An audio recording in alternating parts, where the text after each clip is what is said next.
ನಮಸ್ಕಾರ.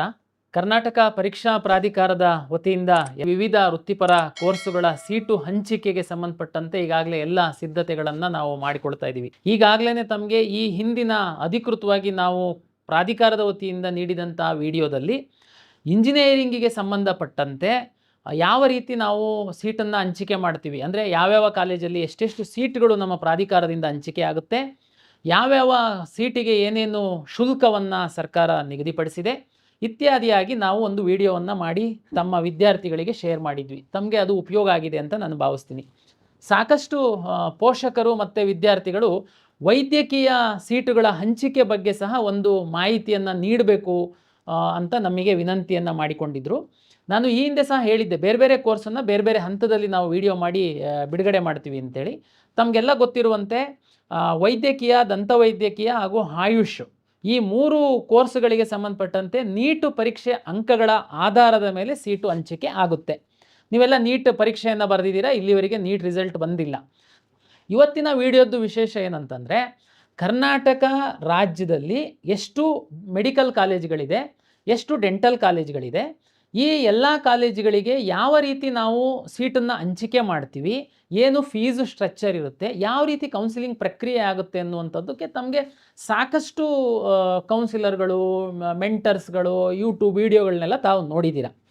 ಆದರೆ ನನ್ನ ಒಂದು ಪ್ರಯತ್ನ ಏನು ಅಂತಂದರೆ, ಇಡೀ ಕರ್ನಾಟಕ ರಾಜ್ಯದಲ್ಲಿ ಮೆಡಿಕಲ್ಲು ಡೆಂಟಲ್ಲಿಗೆ ಬಂದಂಥ ಸಂದರ್ಭದಲ್ಲಿ ಯಾರು ಅಧಿಕೃತವಾದಂಥ ಒಂದು body, director of medical education DME, ಅವರು ಒಂದು ಕರ್ನಾಟಕ ರಾಜ್ಯದಲ್ಲಿ ರಾಜೀವ್ ಗಾಂಧಿ ಯೂನಿವರ್ಸಿಟಿಯವರು ಏನು ಪರೀಕ್ಷೆ ಮತ್ತೊಂದೆಲ್ಲ ಮಾಡ್ತಾರೆ, ಅಫಿಲಿಯೇಷನ್ ಕೊಡ್ತಾರೆ.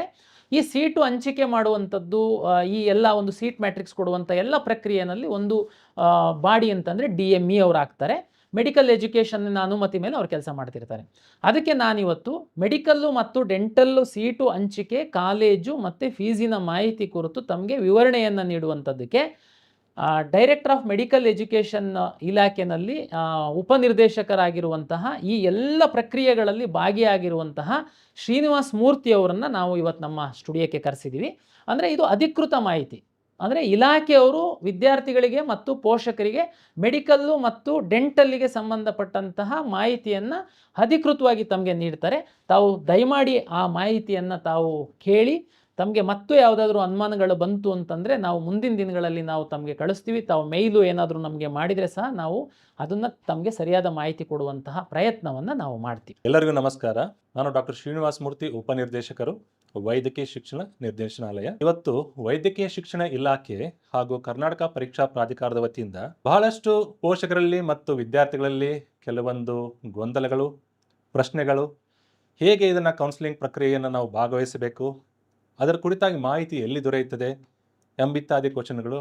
ಸೊ ಆದಷ್ಟು ತಕ್ಕ ಮಟ್ಟಿಗೆ ಈ ವಿಡಿಯೋ ಮೂಲಕ ತಮ್ಮಲ್ಲಿ ಕೆಲವೊಂದು ಮಾಹಿತಿಯನ್ನು ಹಂಚಿಕೊಂಡು, ಹಾಗೂ ಮುಂದಿನ ದಿನಗಳಲ್ಲಿ ಆಪ್ಷನ್ ಎಂಟ್ರಿಯಿಂದ ಹಿಡಿದು ಸೀಟ್ ಸೆಲೆಕ್ಷನ್ನಿಂದ ಹಿಡಿದು ಕಾಲೇಜುಗಳ ಕುರಿತಾಗಿ ಮಾಹಿತಿಯಿಂದ ಹಿಡಿದು ಮತ್ತು ಈ ಪ್ರಕ್ರಿಯೆಯಲ್ಲಿ ಯಾವ ರೀತಿ ಭಾಗವಹಿಸಬೇಕು, ಶುಲ್ಕವನ್ನು ಯಾವ ರೀತಿ ಭರಿಸಬೇಕು, ಅಡ್ಮಿಷನ್ ಯಾವ ರೀತಿ ತಗೋಬೇಕು ಎನ್ನುವ ಎಲ್ಲ ಮಾಹಿತಿಯನ್ನು ವಿಡಿಯೋ ಮೂಲಕ ತಮ್ಮಲ್ಲಿ ಹಂಚಿಕೊಳ್ಳಲಾಗುವುದು. ಹೀಗಾಗಿ ನಾನು ತಮ್ಮಲ್ಲಿ ಕೇಳಿಕೊಳ್ಳೋದೇನೆಂದರೆ, ಆದಷ್ಟು ತಾವು ಮಧ್ಯವರ್ತಿಗಳ ಮೂಲಕ ಇದರ ಕುರಿತಾಗಿ ವ್ಯವಹರಿಸದೆ ನಿರಂತರವಾಗಿ ಕರ್ನಾಟಕ ಪರೀಕ್ಷಾ ಪ್ರಾಧಿಕಾರದ ವೆಬ್ಸೈಟನ್ನು ಹಾಗೂ ನಾವೇನೋ ವೆಬ್ಸೈಟಲ್ಲಿ ಪಬ್ಲಿಷ್ ಮಾಡ್ತೀವೋ ಬ್ರೋಷರನ್ನು ಕುಲಂಕುಷವಾಗಿ ತಾವು ಓದಿದಲ್ಲಿ ತಮ್ಮ ಎಲ್ಲ ಸಂಶಯಗಳು, ಡೌಟ್ಗಳು ದೂರವಾಗುತ್ತವೆ ಎಂದು ನಾನು ಅಭಿಪ್ರಾಯಪಡುತ್ತೇನೆ. ಒಟ್ಟಾರೆಯಾಗಿ ನಮ್ಮ ರಾಜ್ಯದಲ್ಲಿ 71 ವೈದ್ಯಕೀಯ ಕಾಲೇಜುಗಳು ಹಾಗೂ 45 ದಂತ ವೈದ್ಯಕೀಯ ಕಾಲೇಜುಗಳು ಕಾರ್ಯನಿರ್ವಹಿಸುತ್ತೆ. ಈ 71 ವೈದ್ಯಕೀಯ ಕಾಲೇಜುಗಳಲ್ಲಿ 24 ಸರ್ಕಾರಿ ಒಡೆತನದಲ್ಲಿದೆ ಹಾಗೂ ಬಾಕಿ ಇರೋದೆಲ್ಲ ಪ್ರೈವೇಟ್ ಮೆಡಿಕಲ್ ಕಾಲೇಜಾಗಿರ್ತದೆ.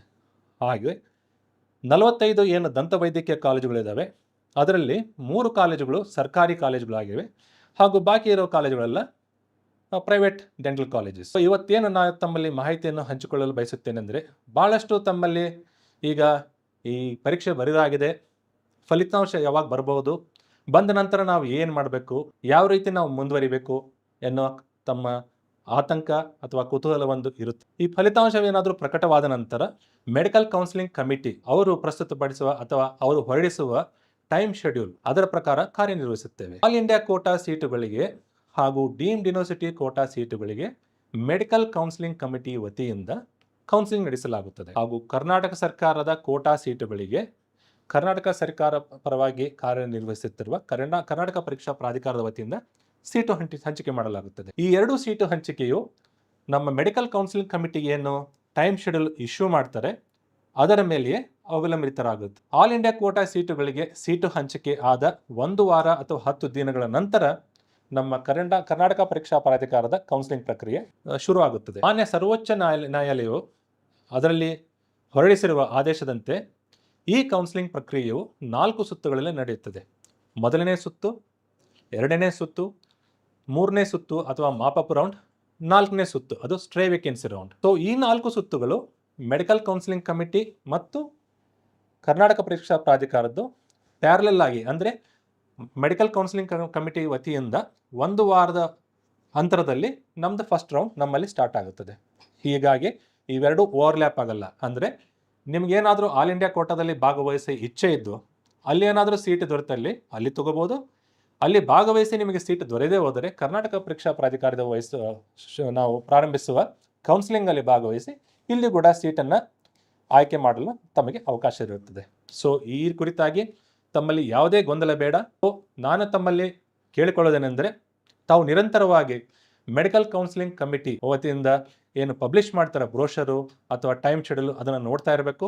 ಹಾಗೂ ಕರ್ನಾಟಕ ಪರೀಕ್ಷಾ ಪ್ರಾಧಿಕಾರದ ವತಿಯಿಂದ ವೆಬ್ಸೈಟಲ್ಲಿ ಏನು ನಾವು ಪಬ್ಲಿಷ್ ಮಾಡ್ತೀವಿ ಟೈಮ್ ಶೆಡ್ಯೂಲ್ ಅದನ್ನು ನಿರಂತರವಾಗಿ ತಪ್ಪದೆ ಗಮನಿಸ್ತಾ ಇರಬೇಕು.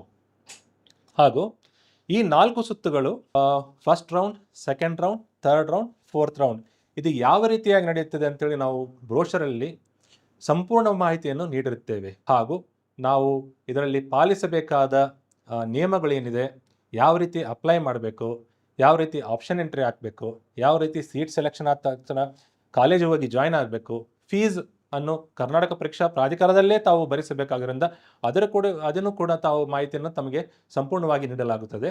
ಹೀಗಾಗಿ ಯಾವುದೇ ಮಧ್ಯವರ್ತಿಗಳ ಆಶ್ವಾಸನೆಗೆ ತಾವು ಒಳಗಾಗಿ ವಂಚನೆಗೊಳಗಾಗದೆ, ಆತಂಕಕ್ಕೊಳಗಾಗದೆ ಸಂಪೂರ್ಣವಾಗಿ KE ವೆಬ್ಸೈಟನ್ನು ಓದಿದಲ್ಲಿ ಅಥವಾ ಬ್ರೋಷರನ್ನು ನೋಡಿದಲ್ಲಿ ಹಾಗೂ ಮೆಡಿಕಲ್ ಕೌನ್ಸಿಲಿಂಗ್ ಕಮಿಟಿಯವರು ಏನು ಪಬ್ಲಿಷ್ ಮಾಡ್ತಾರೆ ಬ್ರೋಷರ್ ಅದನ್ನು ಸಂಪೂರ್ಣವಾಗಿ ಓದಿದಲ್ಲಿ ತಮಗೆ ಪೂರ್ಣವಾದ ಮಾಹಿತಿ ಲಭಿಸಿ ತಮ್ಮ ಆತಂಕವೆಲ್ಲ ದೂರವಾಗೋದ್ರಲ್ಲಿ ಸಂಶಯವಿಲ್ಲ ಎಂದು ನಾನು ಆಶಯ ಮುಂದುವರೆದು ಈಗ ನಮ್ಮ ಸೀಟ್ ಡಿಸ್ಟ್ರಿಬ್ಯೂಷನ್ ಈ ಕಾಲೇಜುಗಳಲ್ಲಿ ಯಾವ ರೀತಿ ಆಗುತ್ತದೆ.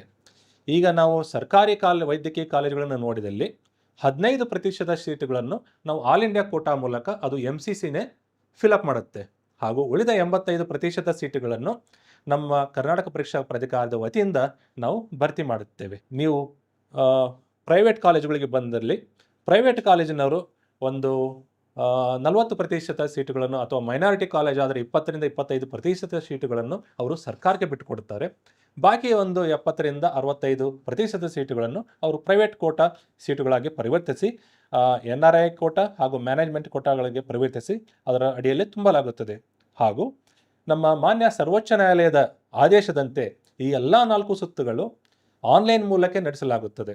ಸೊ ತಮಗೆ ಯಾವುದಾದ್ರೂ ಮಧ್ಯವರ್ತಿಗಳು NRI ಕೋಟಾ ಸೀಟುಗಳನ್ನು ಕೊಡಿಸುವುದಾಗಲಿ ಅಥವಾ ಮ್ಯಾನೇಜ್ಮೆಂಟ್ ಕೋಟಾ ಸೀಟುಗಳನ್ನು ತಾವೇ ಖುದ್ದಾಗಿ ಕೊಡಿಸುವುದಾಗಲಿ ತಮ್ಮಲ್ಲಿ ಏನಾದರೂ ಹೇಳಿದರೆ ಅದನ್ನು ನಂಬದೆ ಈ ಎಲ್ಲ ಸೀಟುಗಳನ್ನು ಕರ್ನಾಟಕ ಪರೀಕ್ಷಾ ಪ್ರಾಧಿಕಾರದಿಂದ ಆನ್ಲೈನ್ ಮುಖಾಂತರವೇ ಮೆರಿಟ್ ಆಧಾರದ ಮೇಲೆ ತುಂಬಲಾಗುವುದು ಎಂದು ತಮ್ಮಲ್ಲಿ ಸ್ಪಷ್ಟಪಡಿಸುತ್ತೇನೆ.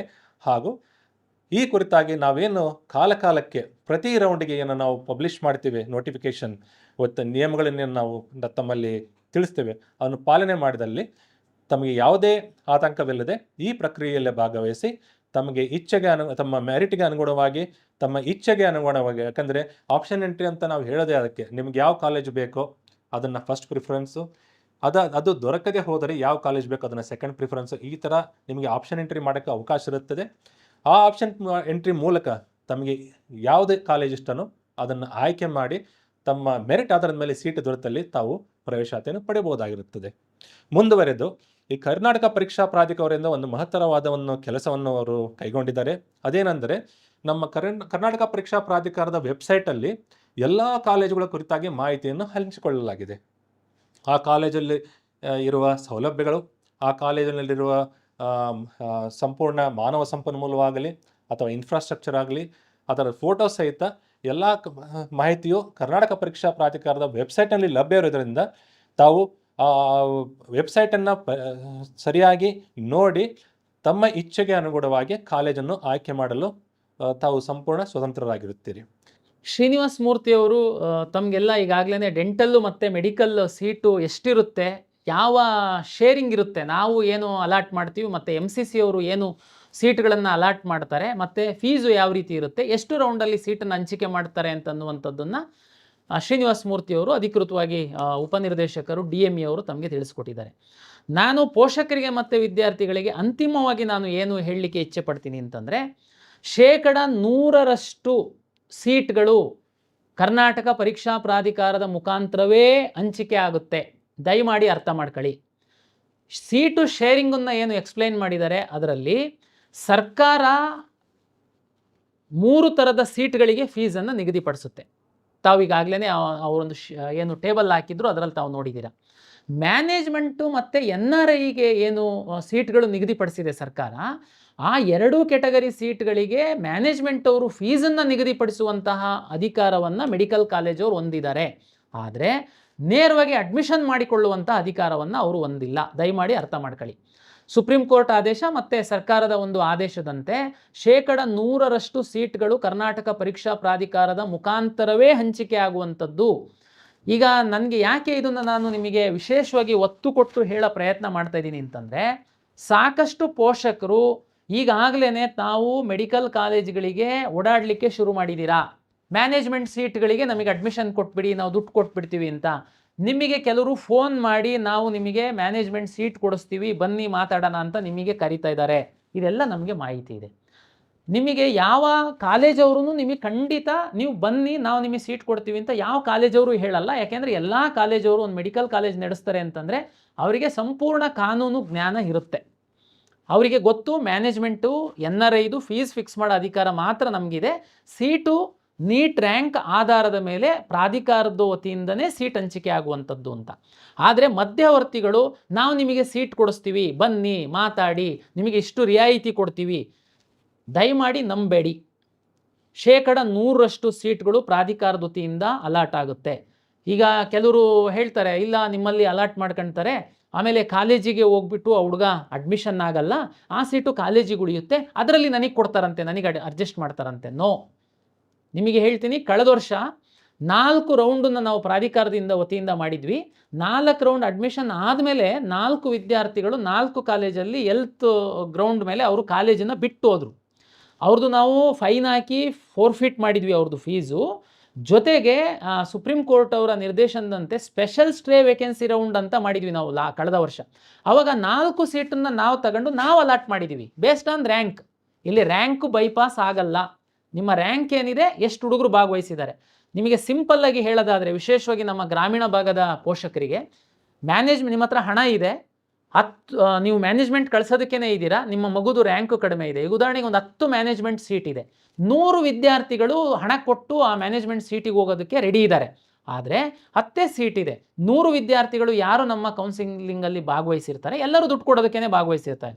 ಯಾರು 10 ಜನ ಟಾಪರ್ಸ್ ಇರ್ತಾರೆ, ಯಾರ್ದು ನೀಟ್ ರ್ಯಾಂಕ್ ಇರುತ್ತೆ, ಅವರಿಗೆ ಮಾತ್ರ ಸೀಟ್ ಅಲಾಟ್ ಮಾಡ್ತೀವಿ. ನೀವು ಯಾವುದೇ ಬೈಪಾಸಲ್ಲಿ ನಿಮಗೆ ಮ್ಯಾನೇಜ್ಮೆಂಟ್ ಅವ್ರು ಪರಿಚಯ ಇದ್ದಾರೆ, ಅವರು ಪರಿಚಯ ಇದ್ದಾರೆ, ಇವ್ರು ಪರಿಚಯ ಇದ್ದಾರೆ, ನನಗೆ ಮೆಂಟರ್ ಹೇಳಿದ್ದಾರೆ, ಬ್ರೋಕರ್ ಹೇಳಿದ್ದಾರೆ, ಇಷ್ಟು ಕಡಿಮೆ, ನೋ, ನಂಬೇಡಿ. ಇದು 100% ನಮ್ಮಿಂದ ಅಲಾಟ್ ಆಗುತ್ತೆ. ಇದು ನಂಬೋದಾ? ಖಂಡಿತ ನಂಬಿ ಅಧಿಕೃತವಾಗಿ ನಾವು ಅಲಾಟ್ ಮಾಡೋರು ಹೇಳ್ತಾ ಇದ್ದೀವಿ. ಜೊತೆಗೆ ಈಗ ಏನು ಮಾಡಬೇಕು, ನೀಟ್ ರಿಸಲ್ಟ್ ಬಂದ ಮೇಲೆ ನಾವು ಕೌನ್ಸಿಲಿಂಗ್ ಶುರು ಮಾಡುವಂಥದ್ದು. ಅಲ್ಲಿಯವರೆಗೆ ನಾನು ಇಂಜಿನಿಯರಿಂಗ್ ವಿದ್ಯಾರ್ಥಿಗಳಿಗೆ ಹೇಳ್ದಂತೆ ನಿಮಗೂ ಹೇಳುವಂಥದ್ದು, ಡೆಂಟಲ್ಲು ಮತ್ತು ಮೆಡಿಕಲ್ಲಿಗೆ ಸಂಬಂಧಪಟ್ಟಂತೆ ಯಾರು ನಿಮ್ಮ ಮಕ್ಕಳಿಗೆ ಕಳಿಸ್ಬೇಕು ಅಂತ ಆಸೆ ಇದೆ, ಕಳೆದ ವರ್ಷ ಯಾವ್ಯಾವ ಕಾಲೇಜಲ್ಲಿ ಸರ್ಕಾರಿ seat, open seat, management seat ಯಾವ್ಯಾವ ರೌಂಡಲ್ಲಿ ಎಷ್ಟೆಷ್ಟು ನೀಟ್ ರ್ಯಾಂಕಿಗೆ ನಿಂತಿದೆ, ದಯಮಾಡಿ ನೀವು ನಮ್ಮ ವೆಬ್ಸೈಟಲ್ಲಿ ರೌಂಡ್ ವಾರು ಕಟ್ ಆಫ್ ಇದೆ, ಒಮ್ಮೆ ತಾವು ನೋಡಿ. ನಿಮಗೆ ಯಾರ ಒಂದು ಸಹಾಯನೂ ಬೇಕಾಗಿಲ್ಲ. ನಿಮ್ಮ ವಿದ್ಯಾರ್ಥಿ PUC ಪಾಸ್ ಮಾಡಿದ್ದಾರೆ, ದಯಮಾಡಿ ನಮ್ಮ ವೆಬ್ಸೈಟಲ್ಲಿ ಕಳೆದ ವರ್ಷದ ಕಟ್ ಆಫನ್ನು ನೋಡಿ, ಏನು ಕಟ್ ಆಫ್ ನಿಂತಿದೆ ಅಂತನ್ನುವಂಥದ್ದು ನಿಮಗೊಂದು ಐಡಿಯಾ ಬರುತ್ತೆ. ಅಷ್ಟಕ್ಕೆ ಈ ಸರಿ ನಿಲ್ಲುತ್ತಾ? ಇಲ್ಲ. ತಮಗೆಲ್ಲ ಗೊತ್ತಿದೆ, ಈ ಸರಿ ನೀಟು ಪರೀಕ್ಷೆ ತುಂಬ ಕಷ್ಟ ಇತ್ತು, ಈ ಥರದ್ದೆಲ್ಲದೂ ಇದೆ. ಅದು ನೀಟ್ ರಿಸಲ್ಟ್ ಬಂದ ಮೇಲೆ ನಿಮಗೊಂದು ಐಡಿಯಾ ಬರುತ್ತೆ. ಆದರೆ ಕಳೆದ ವರ್ಷ ಏನು ಕಟ್ ಆಫ್ ಆಗಿತ್ತು ನಿಮಗೆ ಯಾರೂ ಹೇಳ್ಕೊಡೋದು ಬೇಡ. ನಮ್ಮ ಪ್ರಾಧಿಕಾರದ ವೆಬ್ಸೈಟಲ್ಲಿ ನಿಮ್ಮ ಮಗುಗೆ ಟಾಸ್ಕ್ ಕೊಡಿ, ಹೋಗಿ ನಿಮ್ಮ ಮಗು ಕಟ್ ಆಫ್ ಕಳೆದ ವರ್ಷ ಏನಿತ್ತು ಅನ್ನುವಂಥದ್ದು, ಮತ್ತು ಯಾವ್ಯಾವ ಕಾಲೇಜಲ್ಲಿ ಎಷ್ಟೆಷ್ಟು ಸೀಟ್ ಇದೆ, ಅದು ಕಳೆದ ವರ್ಷ ಎಷ್ಟು ಸೀಟ್ ಇದೆ ಅಂತ ಅನ್ನುವಂಥದ್ದು ತಾವು ವೆಬ್ಸೈಟಲ್ಲಿ ನೋಡ್ಕೊಳ್ಳಿ. ಹಾಗಾಗಿ ಪೋಷಕರಲ್ಲಿ ಮತ್ತು ವಿದ್ಯಾರ್ಥಿಗಳಲ್ಲಿ ವಿನಂತಿ, ದಯಮಾಡಿ ತಾವು ಹಣ ಇದೆ, ನಾವು ಮ್ಯಾನೇಜ್ಮೆಂಟ್ ಸೀಟ್ ತಗೊಳ್ತೀವಿ, ಹಣ ಇದೆ, ನನಗೆ ಯಾರೋ ಹೆಲ್ಪ್ ಮಾಡಿಬಿಡ್ತಾರೆ, ಹಣ ಇದೆ, ನನಗೆ KEನಲ್ಲಿ ಎಲ್ಲ ನನಗೆ ಪರಿಚಯ ಇದ್ದಾರೆ, ಕಾಲೇಜಲ್ಲಿ ಪರಿಚಯ ಇದ್ದಾರೆ, ನನಗೆ ಯಾರೋ ದೊಡ್ಡ ದೊಡ್ಡ ಜನ ಪರಿಚಯ ಇದ್ದಾರೆ, ನಾನು ಮ್ಯಾನೇಜ್ ಮಾಡಿಬಿಟ್ಟು ಸೀಟ್ ತಗೊಳ್ತೀನಿ. ಖಂಡಿತ ಪೋಷಕರು ನಂಬೇಡಿ, ವಿದ್ಯಾರ್ಥಿಗಳನ್ನು ನಂಬೇಡಿ, ಅದಕ್ಕೆ ಅವಕಾಶ ಇಲ್ಲ. 100% ಪಾರದರ್ಶಕವಾಗಿ ಸೀಟು ಹಂಚಿಕೆ ಪ್ರಾಧಿಕಾರದ ವತಿಯಿಂದ ಆಗುತ್ತೆ. ತಮಗೆ ಪ್ರತಿ ಹಂತದಲ್ಲಿ ನಾವು ತಮಗೆ ಮಾಹಿತಿಯನ್ನು ಕೊಡ್ತಾ ಹೋಗ್ತೀವಿ. ಕರ್ನಾಟಕ ಪರೀಕ್ಷಾ ಪ್ರಾಧಿಕಾರದ ವತಿಯಿಂದನೇ ನಾವು ಈ ವಿಡಿಯೋವನ್ನು ಮಾಡಿ ಅಪ್ಲೋಡ್ ಮಾಡ್ತಾ ಇದ್ದೀವಿ. ನಮ್ಮ ಪ್ರಾಧಿಕಾರದ ಯೂಟ್ಯೂಬ್ ಚಾನಲ್ ಸಹ ಇದೆ. ತಾವು ಸಬ್ಸ್ಕ್ರೈಬ್ ಆದರೆ ನಿಮಗೆ ಯಾವ್ಯಾವ ನಮ್ಮ ಲೇಟೆಸ್ಟ್ ವಿಡಿಯೋಸ್ ಬರುತ್ತೆ ತಮಗೆ ಸಿಗ್ತಾ ಇರುತ್ತೆ. ಎಲ್ಲರಿಗೂ ನಮಸ್ಕಾರ.